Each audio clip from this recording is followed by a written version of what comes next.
Merci, merci. Alors juste pour faire une transition, vous voyez, alors je vais m'aventurer dans des parallèles, mais aujourd'hui, ce récit, cette identité qui est un récit, comme le disait Jean-Claude Kaufmann, je peux vous dire que quand on travaille sur l'identification des produits, c'est une demande de plus en plus forte. On identifiait les produits, c'était ça, et puis c'est tout, quelques éléments pour le décrire, et aujourd'hui, tous les consommateurs veulent beaucoup d'informations dès qu'il s'agit d'acheter un produit. Ils veulent le récit des produits comme ils ont le récit de leur propre identité. Et donc voilà, le parallèle des produits et des hommes, je pense qu'on le voit bien dans ces notions-là, en complément de ce que disait Benoît.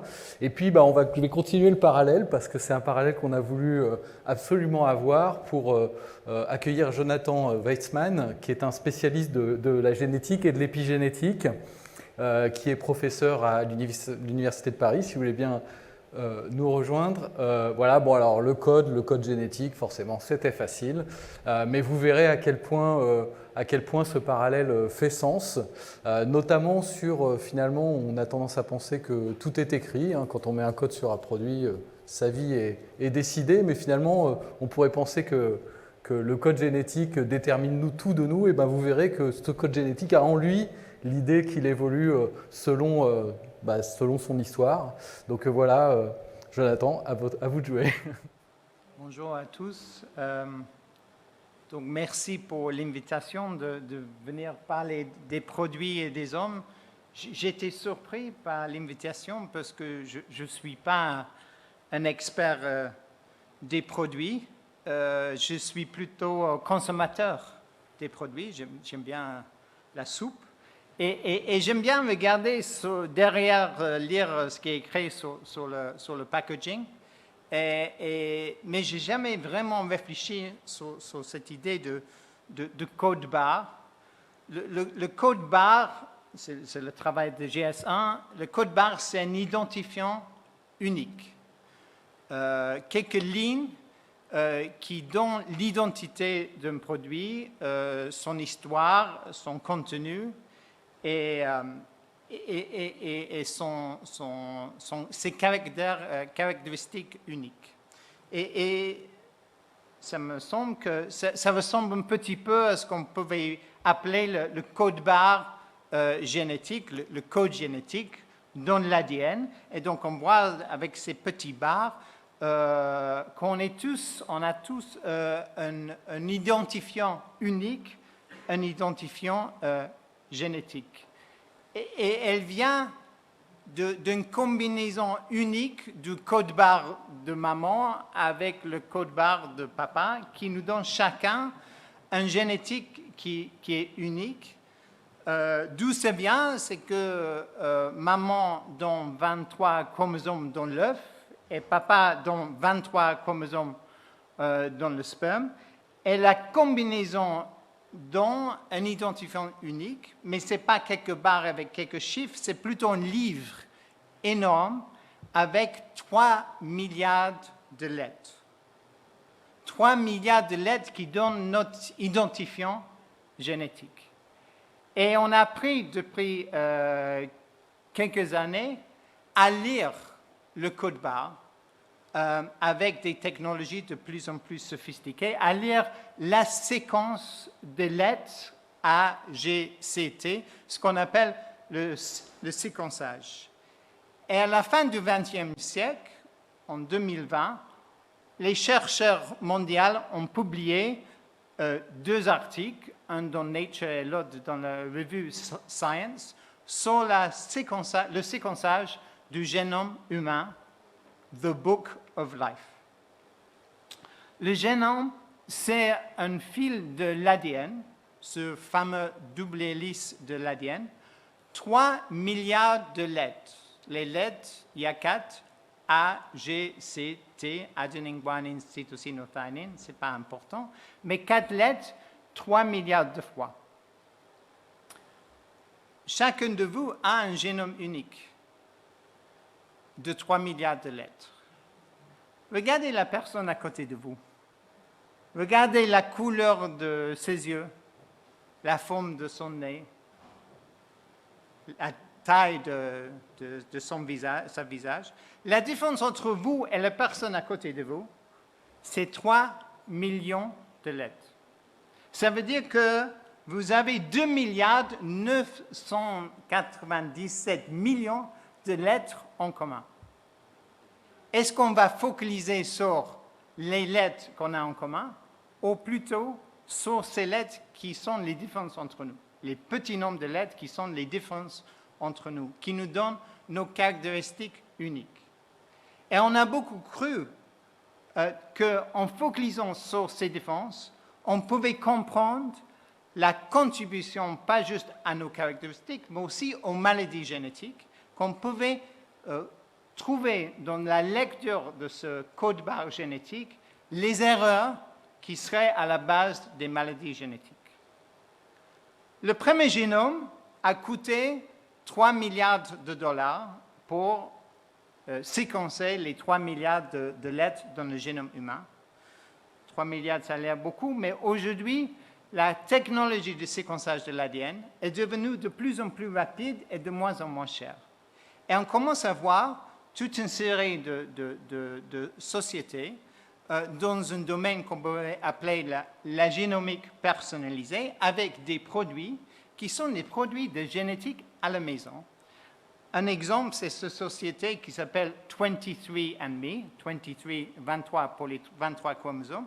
Et l'idée, c'est que pour une centaine de dollars, ils peuvent vous envoyer une kit à la maison, vous crachez dans le kit, et après, ils font une analyse de votre ADN, pas une analyse du génome entier, plutôt une analyse focalisée sur ces 3 millions de lettres qui sont différentes entre nous, avec l'idée qu'on pouvait tracer nos familles, nos ancêtres, nos origines, mais aussi trouver potentiellement des risques associés avec les maladies génétiques. Et un exemple très connu, c'est la comédienne Angelina Jolie, qui a, après un test de ce type, a choisi de faire une chirurgie pour diminuer le risque du cancer du sein. Donc, on est devenu obsédé par la lecture de ce code-barre génétique. Et la question qui nous intéresse énormément, c'est quel est le lien entre le code, entre les séquences et nos caractéristiques, entre ce qu'on appelle le génotype, qui est la séquence de l'ADN, et les phénotypes, nos caractéristiques. Quand vous regardez dans le miroir la couleur de vos yeux, la taille de votre nez, une grande partie de ces caractéristiques sont liées à votre code-barre unique génétique. Et dans ce long morceau de l'ADN, il y a des petites séquences qu'on appelle les gènes qui sont à la base de ces traductions entre génotype et phénotype. Mais est-ce que tous les produits sont pareils? Est-ce que deux produits qui ont le même code-barre, le même identifiant, sont vraiment identiques? Et chez les hommes, est-ce que deux individus qui ont le même code-barre génétique sont exactement identiques?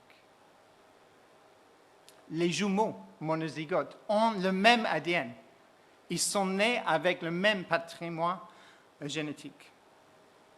Vous connaissez sûrement les jumeaux. Est-ce que les jumeaux sont vraiment identiques? C'est une question qui m'intéresse depuis que j'étais bébé. En fait, un de ces bébés, c'est moi. Mais j'ai du mal à savoir laquelle parce que quand on était nés, on était très, très similaires. Mais avec l'âge, on est devenus de plus en plus différents. C'est moi à gauche et mon frère jumeau à droite. Comment c'est possible que deux personnes qui ont le même ADN sont différentes? Et comment c'est possible qu'avec l'âge, on devient de plus en plus différent? Je ne suis pas le seul jumeau dans la pièce. Nathalie a une sœur jumelle, Véronique. Et je trouvais cette citation où elle dit la même chose, que quand elles étaient jeunes, elles se ressemblaient, et avec l'âge, elles se ressemblent de moins en moins. Elle dit, c'est assez troublant. Je suis d'accord avec vous. C'est assez troublant. Quand on regarde dans le miroir, d'où viennent ces différences si on a le même code-barre? Et c'est pour ça qu'on a besoin de cette nouvelle science d'épigénétique. L'épigénétique vient pour expliquer comment le même code-barre génétique peut donner les phénotypes différents. Autour de l'ADN, il y a des petites modifications chimiques sur l'ADN ou autour de l'ADN qui changent la lecture et le sens de ce code-barre génétique. C'est un peu comme en français, vous avez des accents. On a le gène et la gène, les mêmes lettres, mais avec un sens qui est complètement différent, déterminé par les différents accents. L'épigénétique, c'est un peu les accents sur l'ADN qui font une différence entre deux codes barres qui sont génétiquement identiques, mais épigénétiquement différents. Avec l'âge, ces accents changent de plus en plus. Ils changent par l'interaction entre le génome et l'environnement. Il y a une dynamique constante entre la génétique et l'environnement laisse les traces sur le génome, les traces de toutes ces interactions, qui donne un peu une réponse à la question du XXe siècle sur l'inné et l'acquis. En fait, nos caractéristiques, nos phénotypes sont une combinaison unique et dynamique entre notre génome et l'interaction de notre génome avec l'environnement autour de nous. Et donc, l'épigénétique est un peu les accents autour du code-barre génétique. Juste pour parler de quelques hommes qui ont historiquement nous tracé ces idées et les rendu moléculaires. La génétique commence au XIXe siècle avec Gregor Mendel, un moine en Autriche, qui,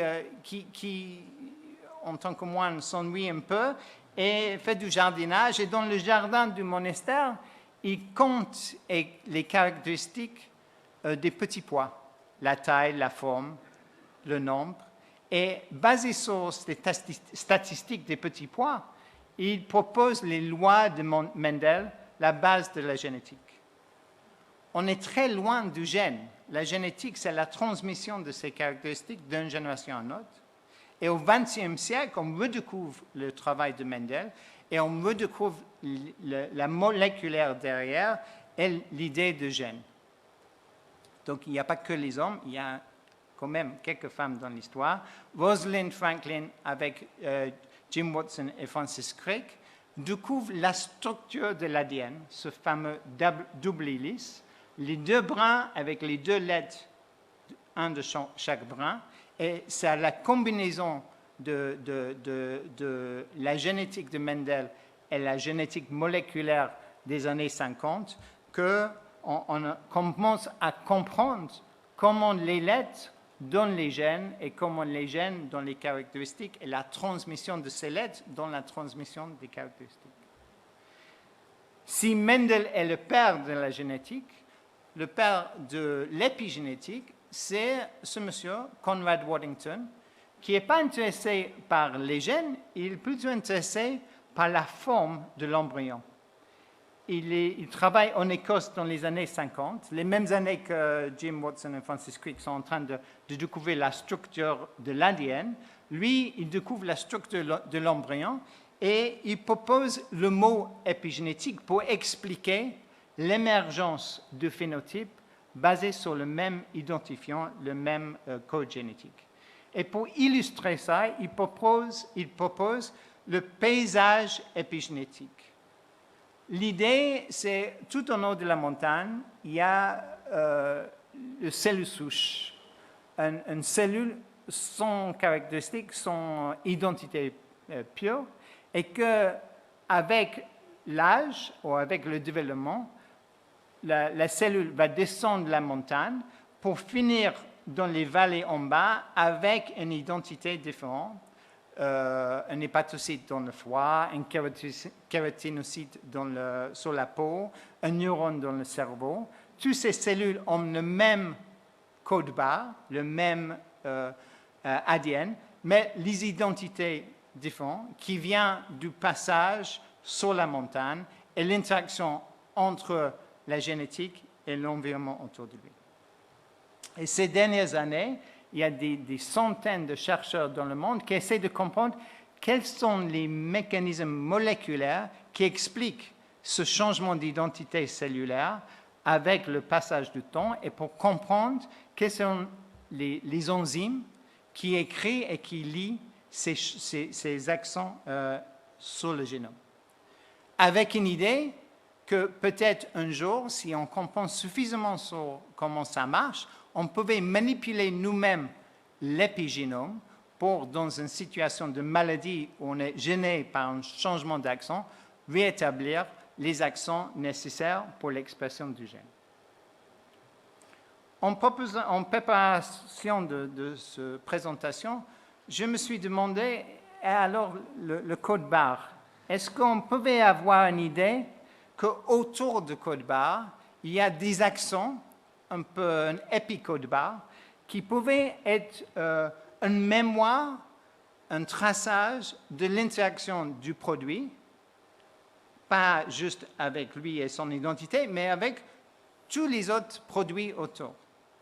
Et est-ce qu'on pouvait envisager un avenir où on va prendre compte la différence entre nous, basée sur nos identifiants génétiques, mais aussi nos accents épigénétiques, et avoir une production des produits qui sont aussi si hétérogènes et si adaptés à nos propres identités et nos propres génétiques.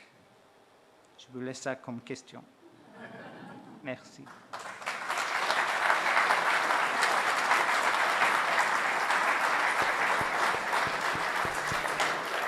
Alors, je pense qu'on peut vraiment féliciter Jonathan qui a parfaitement répondu au brief, aussi flou était-il. Mais bravo pour avoir fait ce parallèle, c'était assez génial. Alors, je pense que j'ai une réponse à la question. Oui. Oui, il y a une épigénétique du produit, probablement. Probablement que c'est l'histoire du produit et les interactions avec d'autres entités qu'il peut avoir qui va le différencier l'un de l'autre. C'est la même histoire, donc ça correspond à peu près à ce que vous dites. Merci, vous saluerez votre jumeau de ma part. Et puis merci encore une fois chaleureusement parce qu'on avait cette idée en tête et vous l'avez matérialisée.